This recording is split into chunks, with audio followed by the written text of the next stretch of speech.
আমার প্রিয় মায়েরা বোনেরা, আপনাদের জন্য একটা হাদিস বলে শেষ করব। বিশ্বনবী বলেন, আমার মায়েরা খেয়াল করে শুনুন, বিশ্বনবী আপনাদের উদ্দেশ্য করে বলেন, আল মারআতু ইযা সাল্লাত খামসাহা ওয়া সামাত শাহরাহা হাফিজাত ফুরুজাহা আতাআত বা'লাহা ফালতাদখুল মিন আইয়ি আবওয়াবিল জান্নাতি শাআত। বিশ্বনবী বলেন, ও রমণীরা, ও নারীরা, যে সমস্ত নারী এই 4টা কাজ করবে, এই 4টা কাজের গ্যারান্টি দিবে, তাদেরকে জান্নাতের 8টা দরজার গ্যারান্টি দেয়া হবে। কি 4টা কাজ? 1 নম্বর, আল মারআতু ইযা সাল্লাত খামসাহা, যে নারী 5 ওয়াক্ত নামাজ পড়ে। কি করে? জেলা স্টেডিয়ামে অবস্থানরত আমার নারীরা বোনেরা, বিশ্বনবী আপনাদেরকে 4টা কাজের কথা বলেছেন, খুব বেশি না। 4টা করলে 8 জান্নাতের দরজা সব খোলা। কোনটা দিয়ে যাবেন? যেটা দিয়ে মনে চায়। 1 নাম্বার 5 ওয়াক্ত নামাজ। আমার বোনেরা জোহরের নামাজ পড়তে পড়তে এটা আসরে নিয়ে যায়, আসর পড়তে পড়তে এটা মাগরিবে নিয়ে যায়। এরকম আসরা নাই, লালমনিরহাটে হয়তো নাই। আমার বোনেরা এটা করবেন না। ইন্নাস সালাতা কানাত আলাল মুমিনিনা কিতাবাম মাওকুতা, সময় মতো পড়বেন। সামাত শাহরা, রমাদানের রোজাগুলো রাখবেন। হাফিজাত ফুরুজাহা, যে নারী তার চরিত্রকে হেফাজত করে, তার প্রাইভেট হেফাজত করে, তার লজ্জাস্থান হেফাজত করে। ও মায়েরা, আপনার এই গর্ভ যে কত দামি আপনি জানেন না। আপনার এই গর্ভ থেকে জন্মাবে আগামীর সালাহুদ্দিন আল আইয়ুবী। আপনার গর্ভ থেকেই জন্মাবে ইমাম আল মাহদি আল মুনতাযার। আপনার পেট থেকে জন্মাবে আবু সাইদের মতো বীর সৈনিক। আপনার পেট থেকে জন্মাবে মুগ্ধের মতো বীর মুজাহিদ। আপনি জানেন না কে আসবে আপনার পেট থেকে। সময়টাকে কাজে লাগান, ইসলামকে বোঝেন, মানেন, আমাদের ইসলামিক লেকচারগুলো শোনেন। আমরা যে বার্তাগুলো, ইনস্ট্রাকশনগুলো, দিক নির্দেশনাগুলো আপনাদের খেদমতে রাখি, এগুলো মেনে চলুন। আপনিই পারেন আপনার ঘরটাকে জান্নাতের টুকরা বানাতে। একটা family, it's a very big institution and you are the MD, the managing director of this institution. চিল্লায় বলেন ঠিক কিনা? চাইলেই পারেন ঘরটারে জান্নাতের টুকরা বানাতে। 5 ওয়াক্ত সালাত, রমাদানের রোজা, নিজের চরিত্রের হেফাজত, ও আতাআত বা'লাহা, স্বামীর আনুগত্য। এটাতে অনেকে ভুল করে থাকে। হায় রে আমার বোনেরা, স্বামীর আনুগত্যকে এটা নিজের অপমান মনে করবেন না। আপনার স্বামী আপনার সবচেয়ে বড় গার্ডিয়ান, তিনি আপনার সবচেয়ে ভালো চায়। নারী কখনো গার্ডিয়ানশিপের বাইরে থাকতে পারে না। হয় আপনি বাবার গার্ডিয়ানশিপের ভেতরে, বাপ না থাকলে ভাই আপনার গার্ডিয়ান, ভাই না থাকলে চাচা গার্ডিয়ান, বিয়ের পরে আপনার স্বামী আপনার গার্ডিয়ান। শরিয়া সম্মত স্বামীর আদেশগুলো আপনি মেনে চলবেন, কিন্তু শরিয়া বিরুদ্ধ কোনো আদেশ মানতে আপনি বাধ্য নয়। আওয়াজ করে বলুন সবাই ঠিক কিনা?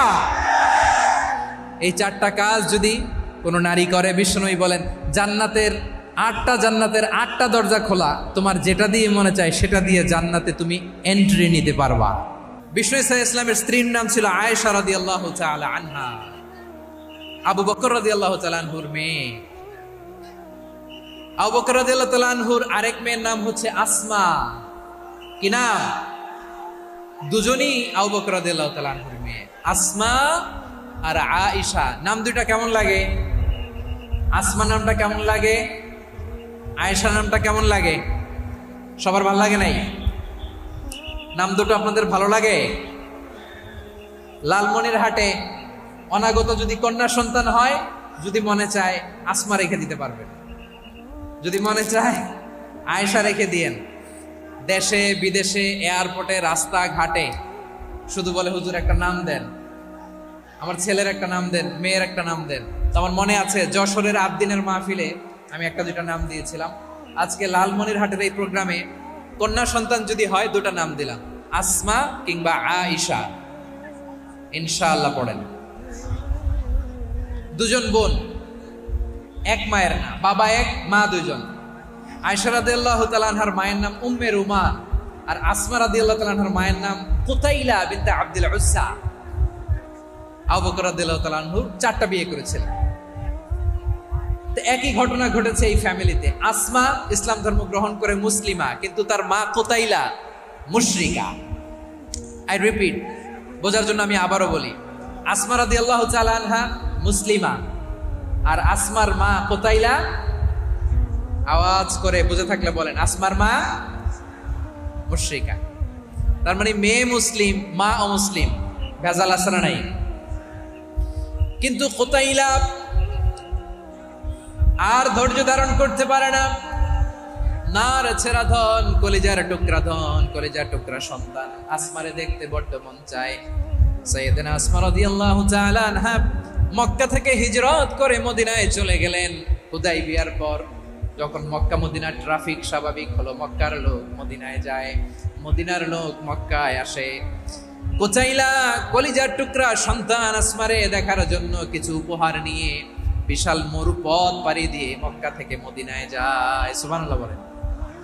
এখন মা আসছে মেয়ের সাথে দেখা করতে, মেয়ে তো আর দেখা দেয় না। মেয়ে ভাবছে আমার মা তো মুশরিকা, অপবিত্রা, তার সাথে কি দেখা দেয়া যাবে? বিশ্বনবীর দরবারে চলে গেলেন। সুবহানাল্লাহ বলেন। কি সৌভাগ্যবান ছিল তারা, মাসলা জানার দরকার হলেই নবীর দরবারে চলে যেত। ঘরে বউয়ের সাথে ঝগড়া হলে নবীর দরবারে চলে যেত। অনেক সাহাবী বলে আমার পেটে ক্ষুধা লাগলেও আমি নবীর কাছে চলে যেতাম, কারণ নবীর চেহারার দিকে তাকালেই আমার পেটের ক্ষুধা মিটে যেত। সাইয়েদনা আসমা রাদিয়াল্লাহু তাআলা আনহা বিশ্বনবীর কাছে চলে গেলেন, যে বললেন ইয়া রাসূলুল্লাহ ইয়া হাবিবাল্লাহ ইন্না উম্মি কাদিমাতুন ইলাইয়া ওয়া হিয়া রাগিবা। আমার মা মক্কা থেকে অনেক দূর মরুর পথ পাড়ি দিয়ে উপহার সামগ্রী নিয়ে মদিনায় আমার সাথে দেখা করতে এসেছে গো নবী। আমার জানতে বড্ড ইচ্ছে হয় আমি আমার মুশরিকা মায়ের সাথে একটু দেখা করতে পারবো কিনা। আফা আসিলুহা, আগে যেমনি আমি আমার মায়ের সাথে ভালো আচরণ করতাম, যেমনি আমি আমার মায়ের সাথে সদাচরণ করতাম গো নবী, এখন আমি মুসলিমা মা মুশরিকা, এখনো কি আগের মতো সদাচরণ করতে পারবো নাকি? বিশ্বনবী বললেন নাম সিলিহা, হ্যাঁ রে আসমা, অবশ্যই অবশ্যই, আগে ঠিক যেমন তুমি তোমার মায়ের সাথে ভালো আচরণ করতে, এখনো তেমনি আগের মতো ভালো আচরণ করবা। আওয়াজ করে পড়েন সুবহানাল্লাহ। কি ইসলাম আমরা পেয়েছি! কত ব্রড মাইন্ডেড আমাদের ইসলাম, কত ওপেন মাইন্ডেড ইসলাম, কত ওপেন আপ করতে পারে, চিন্তা করতে পারে। বিষ্ণু বললেন হ্যাঁ অবশ্যই, নাম সুলিহা, আগে যেমনি ভালো আচরণ করছো আসমা, এখন ওই রকমই করো, পারলে আরো বাড়াই করো। সুবহানাল্লাহ বলেন। তাহলে আমার যে হিন্দু ভাইয়েরা, হিন্দু বোনেরা, ইমানের বদৌলতে দৌলতে আপনি ধন্য হয়েছেন, আপনার আম্মা আব্বা এখন মুসলমান হয় নাই, তাদের জন্য দোয়া করেন, তাদের জন্য দোয়া করেন, আল্লাহ যেন তাদেরকেও ইমানের দৌলত দান করে। আমরা সবাই পড়ি আমিন, আরো জোরে পড়েন আমিন। এখন বলেন ইসলাম কি ন্যারো মাইন্ডেড রিলিজিয়ান না ব্রড মাইন্ডেড? লালমনিরহাটের যুবক ভাইরা আওয়াজ করো, ইসলাম কি ন্যারো মাইন্ডেড না ব্রড মাইন্ডেড? কতটা ব্রড মাইন্ডেড দেখেন। বিশ্বনবী সাল্লাল্লাহু আলাইহি সাল্লাম অমুসলিমরা যদি নবীকে উপহার দিত, ওই উপহারও বিশ্বনবী গ্রহণ করতেন। সুবহানাল্লাহ পড়েন। আপনার অমুসলিম বন্ধু যদি উপহার দেয় সেটাও আপনি নিতে পারবেন, যেটা নেওয়া জায়েজ। কিন্তু আপনার বন্ধু যদি আপনার মদের বোতল দেয়, নিতে পারবেন? হ্যাঁ, মদের বোতল দিলে পারবেন। আপনার বন্ধু যদি আপনার পর্ক দেয়, পর্ক, শূকরের গোশত মিশ্রিত কোনো খাবার, ওটা নিতে পারবেন না। হালাল যে কোনো জিনিস নিতে পারবেন। বিশ্বনবী সাল্লাল্লাহু আলাইহি ওয়াসাল্লাম অমুসলিমদের দেয়া হাদিয়া গ্রহণ করতেন। কেমন নবী ছিলেন! আমার নবীরে চিনে নেন, আমার নবীর অ্যাটিটিউড জেনে নেন। বিশ্বনবী সাল্লাল্লাহু আলাইহি ওয়াসাল্লাম যখন কোনো জনপদে যেতেন, 3টা অপশন নিয়ে যেতেন। প্রিয় ভাইয়ের আওয়াজ করে বলতে হবে, কোন জনপদে গেলে আমার নবীর অপশন থাকতো কয়টা? আমার মতো 3 আঙ্গুল উঁচু করে দেখান আর বলুন, আমার নবী কোন জনপদে গেলে কয়টা অপশন নিয়ে যেতেন? 1 নাম্বার অপশন আসলিম তাসলাম। নতুন এলাকায় গেলে বলতেন আসলিম তাসলাম, ইসলাম ধর্ম গ্রহণ করো, শান্তিতে থাকবা, আমার ভাই হয়ে যাবে, আমরা ভাই ভাই, ইসলাম মানো, আমরা ভাই ভাই। অপশন নাম্বার কত? 1।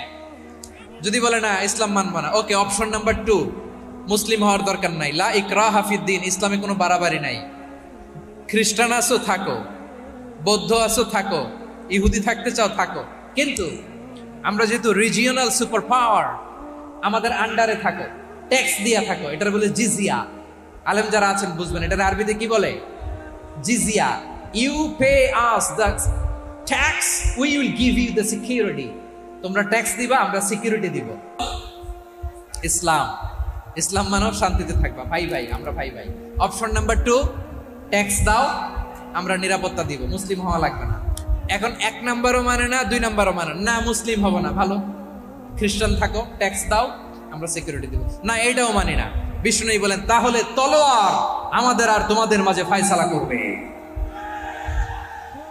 মুসলিমও হবা না, ট্যাক্স দিবা, নিরাপত্তা দিব, আমরা সুপার পাওয়ার, আমাদের আন্ডারে থাকবে, এইটাও না। তাহলে তোমাদেরকে তো আমরা বিশ্বাস করতে পারি না, কখন না কখন বিশ্বাসঘাতকতা করো, কার সাথে মিলে হাত মিলাও, তলোয়ার আমাদের মাঝে ফায়সালা করবে। তখন তিনি জেহাদের সশস্ত্র সংগ্রামের ঘোষণা দিতেন। সুবহানাল্লাহ পড়েন।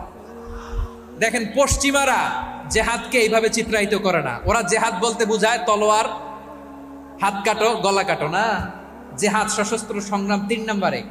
অধিকাংশ ক্ষেত্রেই বিশ্বনবীর সুন্দর আচরণ দেখে, আরে আমার নবীর যে নুরানি চেহারা, অনেকে তো কেবল সিরেফ চেহারাটা দেখেই কালিমা পড়ে মুসলমান হয়ে গিয়েছে। যারা মুসলিম হয় নাই তারা তাদের ইসলামেই বলবৎ ছিল, ট্যাক্স দিয়ে ইসলামের আন্ডারে ছিল। যারা এটাও মানে নাই ওইটাও মানে নাই, তাদের বিরুদ্ধে জেহাদ। বিষ্ণু ইসলাম 7ম হিজরিতে যখন খায়বার বিজয়ের পরে ইসলাম রিজিওনাল সুপার পাওয়ার হিসেবে আত্মপ্রকাশ করলো, বিশ্বনবী চিঠি লিখলেন অন্যান্য সুপার পাওয়ারের কাছে। রাষ্ট্রীয় চিঠি লেখে এক রাষ্ট্রপ্রধান আরেক রাষ্ট্রপ্রধানের কাছে, ঠিক কিনা বলেন? জানেন না আপনারা? এই যে 24-এর ছাত্র নাগরিক অভ্যুত্থানে, এই অভ্যুত্থান যখন শুরু হয়, আমি তখন সাউথ আফ্রিকাতে একটা স্ট্যাটাস দিয়েছিলাম, কোটা নয় গোটা দেশ সংস্কার করা লাগবে। শুধু বাংলাদেশ নয়, সারা বিশ্বের বাংলা ভাষাভাষী লোকেরা এই আন্দোলনের সাথে সমর্থন তারা করেছে, এটাকে সাপোর্ট করেছে, তারা সমর্থন দিয়েছে। আমাদের ইউনাইটেড আরব আমিরাতের বাংলাদেশি ভাইয়েরা, তারা সেখানে রাস্তায় নেমে এসেছিল, জানেন? ওইখানে ডেমনস্ট্রেশন করা যায় না, সেখানকার সরকার তাদেরকে যাবজ্জীবন দিয়েছিল। তখন আমাদের এই যে প্রধান উপদেষ্টা ডক্টর মোহাম্মদ ইউনূস সরাসরি G2G বলে, এটারে G2G, government to government, G2G, উনি চিঠি লিখলেন যে তাদেরকে, ইউর হাইনেস, হে সম্মানিত আমির, আপনি আমার এই চিঠির কারণে আমার সম্মানে এই 53 জন বাংলাদেশিকে মাফ করে দেন। এই চিঠির বদৌলতে বেকসুর খালাস পেয়ে গিয়েছিল আমাদের ভাইরা। জানেন না এই ঘটনা আপনারা? তাহলে গভর্নমেন্ট টু গভর্নমেন্ট চিঠি দেওয়া হয়। 7ম হিজরিতে বিষ্ণু ইসলাম সব সুপার পাওয়ারের কাছে চিঠি দিলেন, রোমান সম্রাটের কাছে, পারস্য অধিপতির কাছে, মিশরের অধিপতির কাছে, সবার কাছে চিঠি লিখলেন। চিঠির ভাষা ছিল এরকম, মিন মুহাম্মাদিন রাসূলিল্লাহ ইলা মুকাওকিস আযীমিল কিবত, মুহাম্মদ রাসূলুল্লাহর পক্ষ থেকে মিশরের বাদশার কাছে, আসলিম তাসলাম, ইসলাম মানো শান্তিতে থাকবা, সালামুন আলা মান ইত্তাবাআল হুদা, শান্তি তার জন্য যে হেদায়েতের অনুসরণ করে। সুবহানাল্লাহ পড়েন। তো এই চিঠি অনেকে ভালোভাবে রিসিভ করেছে, অনেকে এই চিঠি পাওয়ার পরে নবীর কাছে আবার ইন রিটার্ন উপহার পাঠিয়েছে। কি পাঠিয়েছে? উপহার। মিশরের বাদশা মুকাওকিস, তিনি বিশ্বনবীকে বিশাল এক উপহারের ডালি পাঠিয়েছেন।